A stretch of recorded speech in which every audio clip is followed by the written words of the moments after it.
Hello friends, स्वागत है आपका हमारे यूट्यूब चैनल टेक्निकल एजुकेशन में। आज हम पढ़ने जा रहे हैं डीसी मशीन। डीसी मशीन में के अंतर्गत हम पढ़ेंगे कि डीसी जनरेटर क्या होता है, क्योंकि डीसी मोटरें हमने पहले पढ़ चुके हैं। तो इसमें हम स्टार्ट करते हैं डीसी जनरेटर या डीसी जनरेटर के बारे में हम इसमें पढ़ेंगे। तो डीसी जनरेटर का इंट्रोडक्शन होता है। डीसी जनरेटर या डायनामो फैराडे के विद्युत चुम्बकीय प्रेरण के सिद्धांत पर कार्यरत होता है। इस सिद्धांत के अनुसार यदि किसी चालक की किसी चुंबकीय क्षेत्र में इस प्रकार गतिमान किया जाए कि उसकी गति के चुंबकीय बल रेखा का छेदन होता हो तो उस चालक में विद्युत बल उत्पन्न हो जाता है। अर्थात जनरेटर में क्या होता है, यांत्रिक ऊर्जा को विद्युत ऊर्जा में परिवर्तित किया जाता है या यांत्रिक ऊर्जा को विद्युत ऊर्जा में परिवर्तित करने वाली मशीन जनरेटर कहलाती है। यदि किसी डीसी जनरेटर दो प्रकार के होते हैं, हम सभी जानते हैं, डीसी जनरेटर और एसी जनरेटर। इस चैप्टर में हम पढ़ेंगे और जनरेटर कौन सा जनरेटर के लिए पढ़ रहे हैं हम, डीसी जनरेटर। डीसी और एसी जनरेटर का मिनिमम पावर सेम होता है, बस उनमें ही डीसी और एसी जनरेटर में मेनली मुख्यतः अंतर यह होता है कि डीसी जनरेटर में डीसी उत्पन्न की जाती है और एसी जनरेटर में एसी उत्पन्न की जाती है। तो स्टार्ट करते हैं डीसी जनरेटर। तो डीसी जनरेटर यांत्रिक ऊर्जा को विद्युत ऊर्जा में परिवर्तित करने वाली मशीन क्या कहलाती है, जनरेटर कहलाती है। यदि मशीन डीसी पैदा करती है तो डीसी जनरेटर और एसी पैदा करती है तो अल्टरनेटर। अर्थात जो डीसी पैदा करती है उसको डीसी जनरेटर और जो एसी पैदा करती है उसको अल्टरनेटर कहते हैं। डायनामो जनरेटर में क्या होता है, डायनामो यांत्रिक ऊर्जा से डीसी पैदा करने वाली छोटे आकार की मशीन डायनामो कहलाती है। अर्थात डीसी जनरेटर में डायनामो प्रयोग किया जाता है, जबकि एसी जनरेटर में आर्मेचर या अल्टरनेटर प्रयोग किया जाता है। इसका उपयोग विद्युत वाहनों और बैटरी चार्जिंग के लिए किया जाता है। तो डीसी जनरेटर की मूलभूत आवश्यकताएं क्या क्या होती है, तो अपन पढ़ेंगे डीसी जनरेटर की मूलभूत आवश्यकताएं। तो जनरेटर की मुख्य आवश्यकताएं निम्न है: चुंबकीय क्षेत्र और आर्मेचर, कम्यूटेटर, सबब्रूस आदि और यांत्रिक ऊर्जा। इनके बारे में हम इस चैप्टर में अध्ययन करेंगे। तो स्टार्ट करते हैं हम डीसी जनरेटर के भाग। तो डीसी जनरेटर के कौन कौन से भाग होते हैं, तो पहला भाग आता है बॉडी। बॉडी क्या होती है, मशीन के बाह्य भाग को बॉडी या योक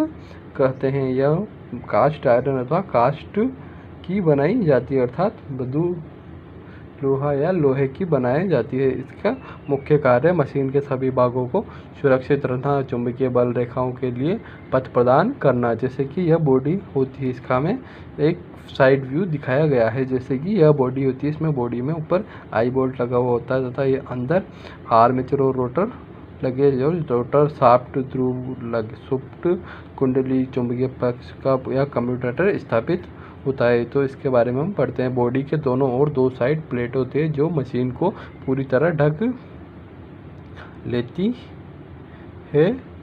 बॉडी पर आवश्यकता अनुसार आई बोल्ट इसलिए लगाया जाता है ताकि उसको आसानी से भी क्रेन के द्वारा उठा करके कहीं से भी ले जाया जा सकता है। इसके बाद आता है डीसी लेग्स आदि वेल्ड कर दी जाती है। छोटी मशीन की बॉडी प्राय कास्ट आयरन से एवं बड़ी मशीन की बॉडी कास्ट स्टील से बनाई जाती है। इसके बाद आती है फील्ड पोल। फील्ड पोल क्या होता है, छोटे आकार वाले डायनामो में तो चुंबकीय क्षेत्र स्थापित करने के लिए स्थायी चुंबक प्रयोग की जाती है, परंतु बड़े आकार वाले डायनामो तथा डीसी जनरेटर में फील्ड पोल्स प्रयोग किए जाते हैं। फील्ड पोल्स दो प्रकार के होते हैं। कौन कौन से होते हैं, कीलक छेद और बोल्ट और लेमिनेटर ध्रुव आर्मेचर। इसके बाद आता है आर्मेचर। आर्मेचर क्या होता है, यह एक बेलनाकार ड्रम होता है जिसे कि सिलिकॉन स्टील की लेमिनेटेड पत्तियों से एक साथ रेविट करके बनाया जाता है। आर्मेचर ड्रम में आर्मेचर कोयल स्थापित करने के लिए स्लॉट कटे होते हैं। स्लॉट मुख्यतः तीन प्रकार के होते हैं: खुले स्लॉट, बंद स्लॉट और अर्ध बंद स्लॉट, अर्थात open, semi open, semi close और क्लोज। ओपन क्या होता है, एक समान चौड़ाई में खुले खांचे खुले स्लॉट कहलाते हैं। बंद एक प्रकार के खांचों की चौड़ाई शीर्ष पर कम होती है। बंद क्या कहता है, इस प्रकार के खांचे छिद्र के आकार के होते हैं और इनमें सीधे ही आर्मेचर कोयल नहीं फंसाई जा सकती, बल्कि उनके छिद्रों में वाइंड करना पड़ता है। इसके बाद आता है आर्मेचर कोर लेमिनेटर होती है, जिससे कि उसमें हिस्टैरिसीस तथा एडी करंट क्षति का मान कम रहे।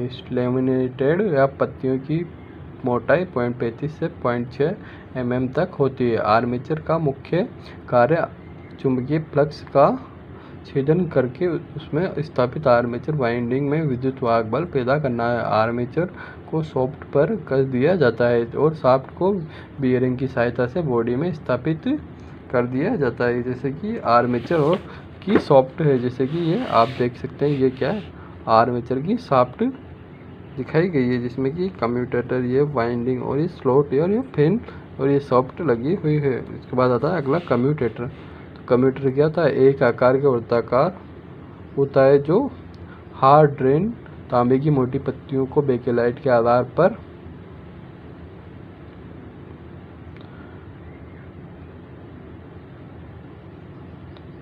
बेकेलाइट की पत्तियों के आधार पर कसकर बनाया जाता है। पत्तियों के बीच में एयर गैप होता है जिसमें अब्रक भर दिया जाता है। कम्यूटेटर को आर्मेचर शाफ्ट पर स्थापित किया जाता है, जिसकी पत्तियां के सिरों पर आर्मेचर वाइंडिंग के सिरे सोल्डर कर दी जाती है। इसका मुख्य कार्य आर्मेचर कॉइल्स में पैदा हुए विद्युत वाहक बल को डीसी के रूप में बाह्य परिपथ का प्रदान करना है। इसके बाद आती है स्लिप रिंग। स्लिप रिंग क्या होती है, तांबे से बनी तांबे की छल्ले से बनी होती है, जो आर्मेचर के रोटर में शाफ्ट पर इंसुलेटेड पर चढ़े होते हैं। इस पर एक कार्बन ब्रश लगा रहता है।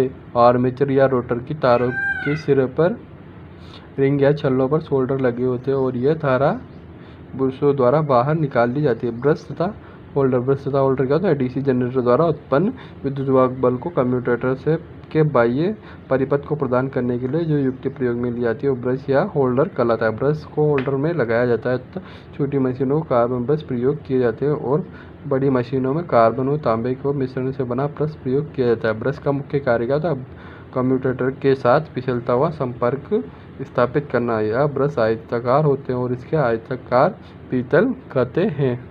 जैसे कि हम चित्र में देख सकते हैं, क्या होता है, कार्बन ब्रश लगे हुए हैं। जैसे कि कार्बन ब्रश होता है, ये स्पाइरल स्प्रिंग लगी हुई थी जो उसको रोटर या डायनामो को घूमने में सहायता करती है। ब्रश बॉक्स होता है और ये कार्बन ब्रश और ये पिंग रोल होता है। इसके बाद होती है लेप वाइंडिंग और वेव वाइंडिंग। जैसे कि जनरेटर में जो वाइंडिंग होती है टर्मिनल पर, उसमें लेप वाइंडिंग और वेव वाइंडिंग में क्या क्या अंतर होता है। जितने मशीन में पोल होते हैं उतने ही मशीन में समांतर रास्ते होते हैं। तो लेप वाइंडिंग और वेव वाइंडिंग होता है, चाहे पोल कितनी भी हो ना हो लेकिन रास्ते दो ही होते हैं। वेव वाइंडिंग में क्या होता है, दो ही पथ होते हैं। मोटर की कुल धारा इन रास्तों के बराबर होती है। लेप वाइंडिंग में क्या होता है, कुल धारा रास्तों या पथों की संख्या के बराबर होती है, जबकि वेव वाइंडिंग में कुल धारा दो रास्तों में बटी होती है। इसमें ब्रश सेट उतने ही होते हैं जितने रास्ते, अर्थात जितने रास्ते होते हैं उसमें ब्रश सेट उतने ही प्रयोग किए जाते हैं, जबकि इसमें केवल दो ब्रश सेट प्रयोग किए जाते हैं। इसके बाद आता है कम वोल्टेज तथा अधिक करंट वाली मशीनों प्रयोग की जाती है और इसमें अधिक वोल्टेज कम करंट वाली मशीन प्रयोग की जाती है। इसके बाद हम पढ़ेंगे, अगली वीडियो में हम पढ़ेंगे कि डीसी जनरेटर कितने प्रकार के होते हैं। इस वीडियो में हम कुछ और डीसी जनरेटर से रिलेटेड इम्पोर्टेंट भाग और उनकी परिभाषा याद करते हैं, जो कि हम नोट्स की सहायता से पढ़ेंगे। जैसे कि अब हम पढ़ते हैं आर्मेचर वाइंडिंग। आर्मेचर वाइंडिंग क्या होती है, आर्मेचर के इस भाग में ईएमएफ उत्पन्न होता है। आर्मेचर वाइंडिंग के कनेक्शन राइजर पर जोड़े जाते हैं। राइजर पर कनेक्शन के आधार पर आर्मेचर वाइंडिंग दो प्रकार की होती है, लेप वाइंडिंग और वेव वाइंडिंग, जो कि हम अभी पढ़ चुके हैं। अर्थात इसे समांतर लेप वाइंडिंग को कहते हैं समांतर वाइंडिंग और वेव वाइंडिंग को कहते हैं तरंग वाइंडिंग। इस लेप वाइंडिंग समांतर वाइंडिंग कहते हैं इसमें उच्च धारा को निम्न धारा वोल्टेज के लिए प्रयोग किया जाता है। वेव वाइंडिंग में निम्न धारा को उच्च धारा वोल्टेज के लिए प्रयोग की जाती है और इसमें समांतर पथों की परिभाषा और समांतर पथों की संख्या ए बराबर पी होता है, इसमें ए बराबर 2 है। Thank you for watching this video. इसके बाद हम पढ़ेंगे डीसी जनरेटर के भाग, जो कि हम अगले वीडियो में डिस्कस करेंगे। यदि आप हमारे चैनल पर नए तो लाइक कीजिए, शेयर कीजिए और वीडियो को अधिक से अधिक दोस्तों को बताएं। Like, comment, share and subscribe. Thank you for watching this video.